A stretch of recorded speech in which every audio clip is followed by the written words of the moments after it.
What's good, guys? Welcome back to my YouTube channel.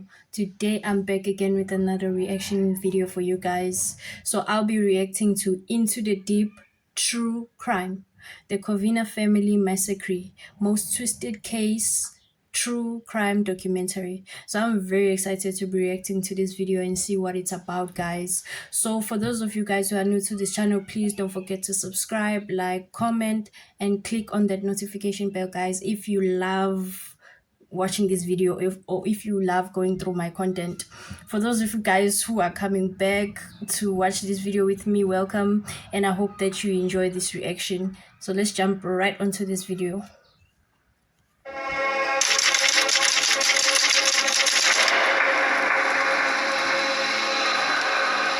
Hey everyone, and welcome back to my channel. Today we're going to be looking into another disturbing case with you. We're in a world where we constantly experience the fickleness of human existence. 1 minute, you're having the time of your life with your loved ones around you, and the next, they're yelling for help, stretching out their bloodied hands for you to take, but you can't take it, because your life is also flashing before your eyes at that moment. It's not a movie, but it's the most horrific thing you've ever witnessed. It's true we only live once, but death can be brutal, unexpected, and intrusive. This story that is about to be told mirrors pain, torment, and torture. Our love and respect goes out to all those who knew and loved Ortega family, and all those affected by this case. Police and coroners located the last of the bodies this morning, a particularly difficult task after the intense fire that reduced the home to rubble. Yes, I'm shocked. I would never picture in my right mind he would ever do something to a family. I'm just devastated. Merry Christmas to me and just kept walking down this way, and that was it. Imagine a Christmas party with loved ones gathered together, celebrating the holiday season. But in an instant, the joy and laughter turned to horror and tragedy.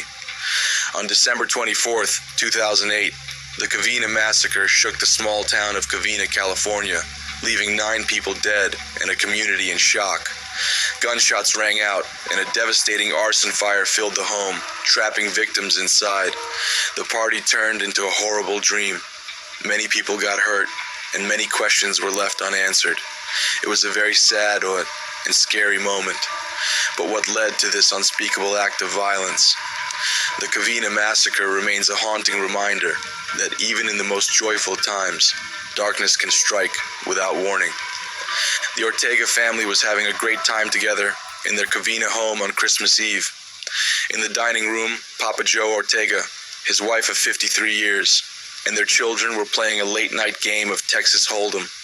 They had just finished dinner and were enjoying each other's company. The grandchildren were in the backyard, playing video games and hanging out near the pool. They were having so much fun that they didn't want the night to end.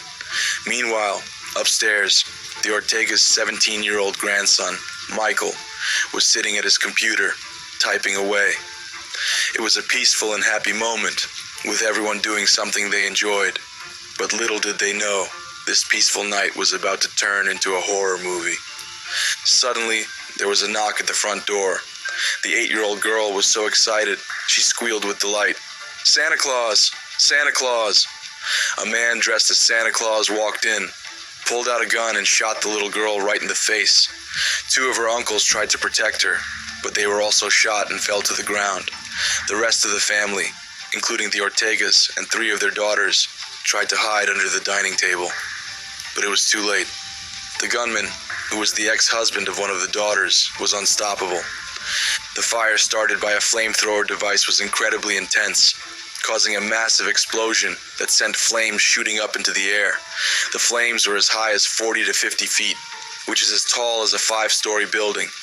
It was a huge blaze that required a lot of manpower to put out. In fact, it took a team of 80 firefighters over an hour and a half to finally extinguish the fire. Can you imagine how dangerous and scary it must have been for the people in the house and the firefighters who were trying to save them? The fire was so intense that it made it really hard to identify the victims. The flames were so strong that they damaged the bodies, making it impossible to recognize them. So, the investigators had to use other methods to figure out who was who. They used dental records, like x-rays of teeth and medical records, like scars or other unique features, to identify the victims. It was a challenging task, but they were able to use these clues to piece together who was there that tragic night. The Ortega family's worst fears came true that night. The gunman, Bruce Jeffrey Pardo, was relentless. He killed Papa Joe and his wife, 4 of their children, 2 daughters-in-law, and even the 17-year-old grandson who was innocently sitting at his computer. No one was spared. The entire family, who had been enjoying a happy Christmas Eve just moments before, was brutally murdered. There were around 25 to 30 people celebrating Christmas Eve with the Ortega family. But after the tragedy, the survivors didn't want to talk about it publicly. However, some people working on the investigation shared information that matched what the family members said. This information helps us understand what happened inside the house. That's a lot. I need time to process everything that I just heard because that's a lot. Damn, like, how do you dress up as something little kids or the little girl that loves and then just shoot? How can you just shoot kids, man? That's crazy. That's so wild that a person and oh my God. Family members described a very scary scene. A man with a gun wanted to hurt and kill people. The family members tried to run away and save their loved ones, but it was very hard because everyone was so scared and confused. When Bruce got to the party, a lot of the grown-ups were near the front door because some people were getting ready to leave. This made them easy targets when the attack started. Family members said that Charles, one of the Ortega sons, saw who the gunman was after he shot Charles's little niece, who was only 8 years old, and his big brother James. Someone yelled out, "It's Bruce." Charles was shot right after James was. It was a really scary and dangerous situation, and everyone was trying to get away from the gunman. Irma Chapa Ortega, a close family member, shared a heartbreaking detail about the tragedy. She said that James and Charles Ortega, despite being wounded, tried to get up and stop the gunman. They were badly hurt, but they still tried to stand up and grab him. Unfortunately, they couldn't. Irma also said that the older Ortegas, Joseph and Alicia, and their 3 daughters, along with one of their daughters-in-law, Teresa, hid under the dining room table. She had been in touch with some of the family members who survived the attack, and they shared these details with her. Someone yelled out, "Run! Run!" and chaos erupted. The Ortegas and 2 of their daughters, Sylvia and Alicia, might have been killed while they were still in the dining room, but their daughter Letitia, whose little girl was badly hurt, managed to survive. Letitia had hidden under the table for a short time. She called 911 and told the police dispatcher, "I heard the shots, and everyone started panicking and running, and we all dove under the dining room table." He's shooting. He's shooting. What's your address? Ma'am, I understand. I need to know your address. He shot. I heard the shots and they were like poppers and I wasn't sure what it was. So everyone started panicking and running. So we all dove under the dining room. Some of us dove, some of us left. I don't know. My daughter's been shot. She was shot in the face on the side and she's bleeding. I know. I let the officers know. The officers are making sure it's safe for the paramedics to I come need in. bandage, please. Please come immediately. Who's in your house? Immediately. Don't know who else is alive. I know, ma'am. Just stay on the phone with me, okay? My whole family, there's 30 people, 25 people. I know. Chapa shared a heroic story about her cousin Letitia. She said Letitia saw her hurt daughter stumbling out of the house and decided to make a run for it. A person close to the investigation said that even though the gunman shot the little girl in the face, she might have saved her own life by turning her head at the last second. The bullet hit her jaw, but luckily didn't kill her. The person who gave this detail didn't want to be named because the police were still investigating what happened. After this happened, Letitia screamed at the dispatcher, "I need someone to come over and help my daughter. She's bleeding. She's been shot in the face." Some of the adults quickly grabbed the kids and carried them to safety. The investigators think that most of the young people were saved because they were in the back of the house, near the TV, probably playing video games when the gunman started shooting. The 8-year-old girl was hurt, and a 16-year-old girl was shot in the back, but luckily, they survived. The only young person who didn't make it was Michael Ortiz, a 17-year-old who was sitting at the computer upstairs. Chapa said that Michael was probably killed by the explosion, or fire, that started when the gunman used a homemade device made from 2 tanks to set the house on fire. A law enforcement source says that it appears that Michael was killed as a result of the fire or explosion and was not shot.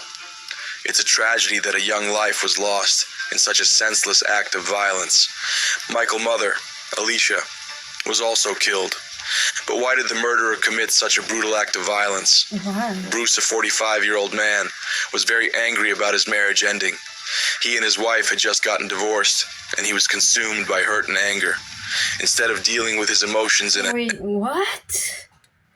You come into a house full of like 25 people and you shoot and kill some of them.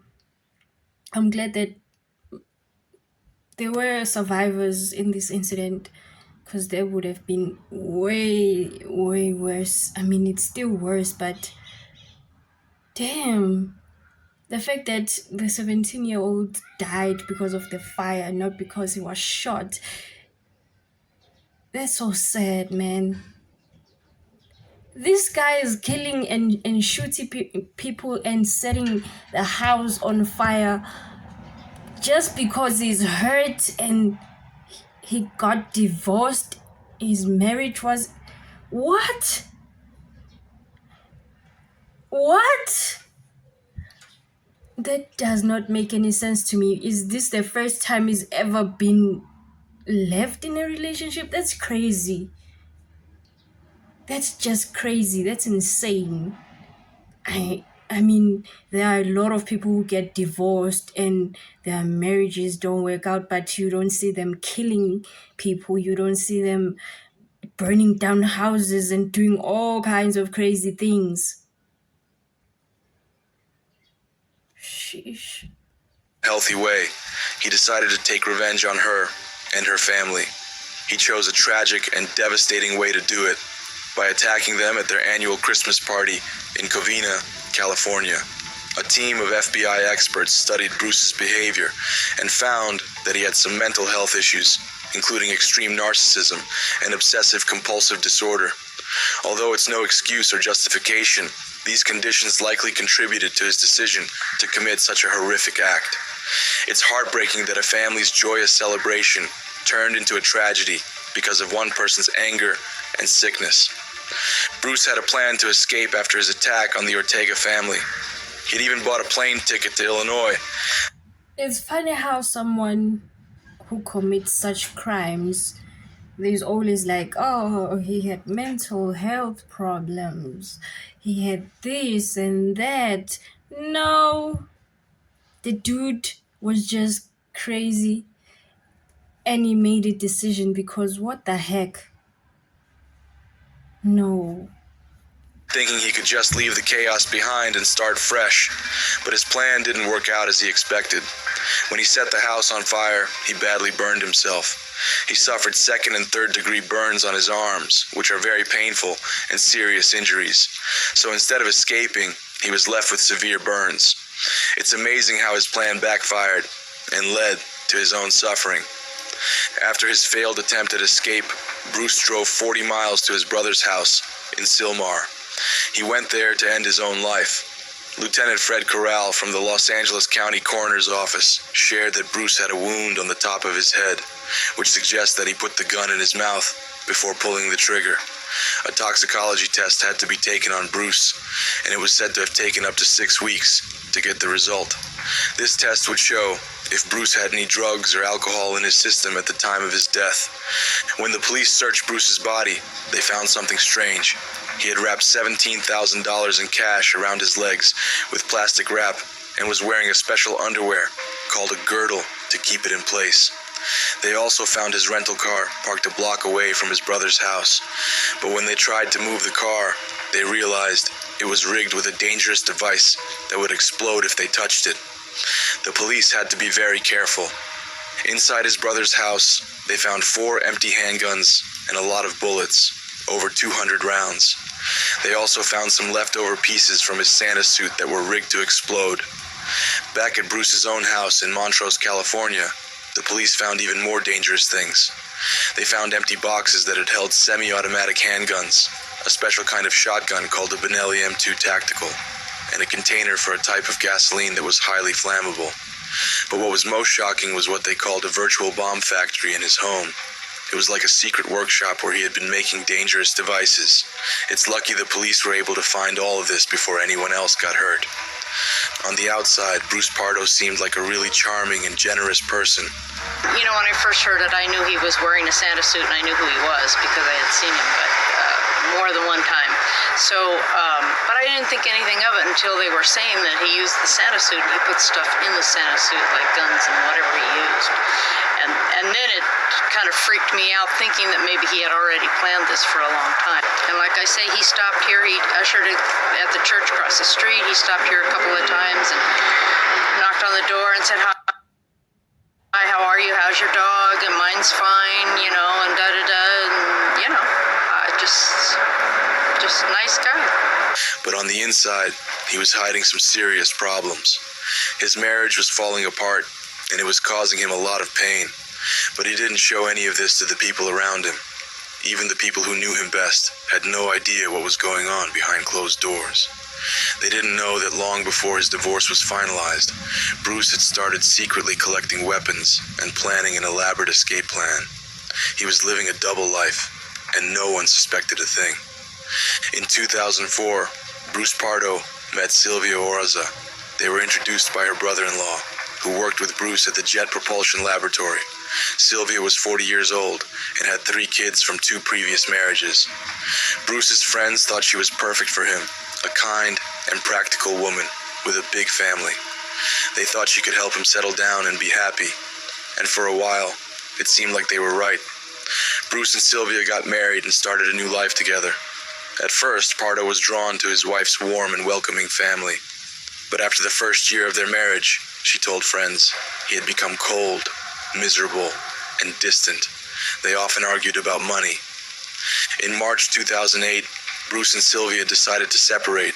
Sylvia asked Bruce if she could stay in their home until her daughter finished kindergarten, but Bruce wasn't having it.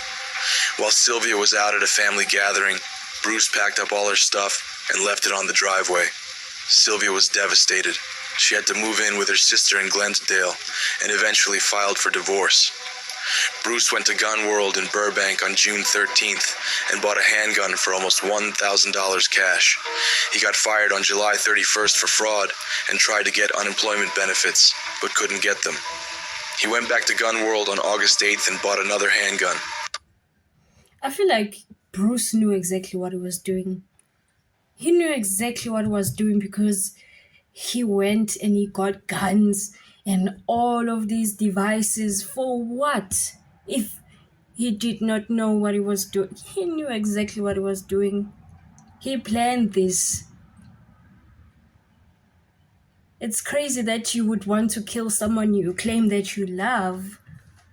How can you kill this person just because they left you? But does that mean that you no longer love them? Or is it like a situation where like, if I can't have you, no one can? Type of situation. I feel like that's it. He kept coming back to the store, buying a total of 5 handguns. He also ordered a Santa suit from a costume store, saying it was for a kid's party. He paid a $200 deposit and promised to pick it up in November. Bruce also went to a gun shop in Iowa and bought 16 magazines that can hold 18 bullets each, way more than California laws allow. And just a week before Christmas, his marriage to Sylvia was officially over. They had been having too many problems and couldn't fix them, so the judge ended their marriage in a courthouse in Burbank. Just before Christmas, Bruce Pardo rented 2 cars, a Dodge and a Toyota. He packed the Toyota with all sorts of stuff like maps, water, food, clothes, and a can of gasoline. He also put in 2 computers. Later that night, his neighbor Bon Garcia saw him leaving in the Dodge, which was weird because he usually drove his fancy Escalade or Hummer. Bruce said he was off to a Christmas party, but Bong thought it was strange. He had gone to carry out his revenge. After he set the house on fire, as the house burned, a neighbor saw a blue car drive away with its headlights off. A pair of fake glasses and Santa's hat had been dropped in the front yard. Bruce drove to his brother's house in Sylmar, 40 miles away. He was badly burned, with severe injuries on his arms, hands, neck, and legs. His Santa suit had melted into his skin. He was in a terrible state and couldn't escape anymore. When his brother got home at 3:10 a.m., he found Bruce's body on the couch, with 2 guns next to him. He had shot himself in the mouth. He was still wearing his wedding ring. Letitia Józef-Polski is a strong woman who chooses not to let anger and hate consume her. She says, "I can't do anything to change what happened. I can only focus on what's brought to me and the good things that are brought to me. I appreciate that." She's grateful for the love and support she's received from people she didn't even know. This gratitude has helped her heal and find peace. And as much as I miss my family and my loved ones, I just am so full of gratitude for what I have had, the blessings that I've had. Letitia has also stopped dwelling on the past and the person who hurt her family. She says, "This is what he's done. Enough. I'm not going to allow you to consume us with your evilness." Instead, she chooses love and encourages others to do the same. Letitia believes love is the strongest energy and that it can bring people together and help them heal.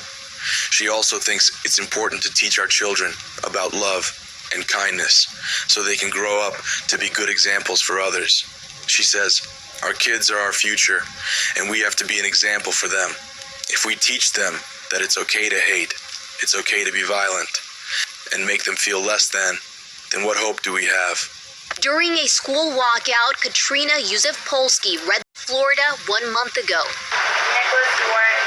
Gun violence is personal for the LaSalle High School student. Nearly 10 years ago, she survived a Christmas Eve massacre when she was only 8. Being able to really fight for something that is truly, truly close to my heart is very different. 12 years have passed, and Letitia and Katrina Józef-Polski are working hard to keep their family's traditions and happy memories alive. The family still gets together for dinner, exchanges gifts, and shares stories about their loved ones who are no longer with them. On Christmas Eve, they visit the cemetery where their family members are buried, instead of going to church. One of the nephews, who lost both his parents in the tragedy, has become the guardian of his 3 younger siblings. Letitia and her husband took in her sister's youngest daughter, and Letitia worked hard to make sure the surviving kids still had a sense of Christmas. She told them that the Santa who came that night wasn't the real one. The kids even went to a special camp to help them deal with their grief and trauma. Letitia says, "No matter where you look, there are memories of what we used to have, and then memories of that terrible night. You can't escape it." But even with all the pain, Letitia knows that Christmas will always be special, and they will keep celebrating, no matter what. Even though the investigation ended almost 10 years ago, the detectives who helped the family still keep in touch, especially around Christmas. They care about the family and want to make sure they're doing okay. We've come to the end of today's video. What do you think about this case? Share your thoughts in the comments below. If you want more videos like this, Man, that was wild. That was sad. And then it was also empowering because I think it taught them how to be in such a terrible situation and come out of it stronger than before, you know? Like the mother said, the only person who was supposed to, I'm sure, be unalived in that situation survived, and so did her daughter. And that just gave them the strength to carry on, to forgive, to teach her kids to forgive and not hold on to this situation. I hate the fact that Bruce never got charged, never went to prison, never faced the consequences of what he actually did. Because he never faced the consequences. He killed himself, and I feel like that was just too easy for him. He deserved way more than what he got. This was an interesting case. It was very sad. So many people died for a crazy reason. You could have just moved on and found someone who would love you more and who you would have been able to be compatible with, instead of just ending so many lives who did not deserve it. I feel like he knew what he was doing. He planned it. He went out, searched for those guns in different stores, bought a new car. Or did he rent a new car? I'm not sure. Got the new car, then went there, dressed up as Santa Claus, and then just killed people. Like, damn, bro. But then I really enjoyed reacting to this video.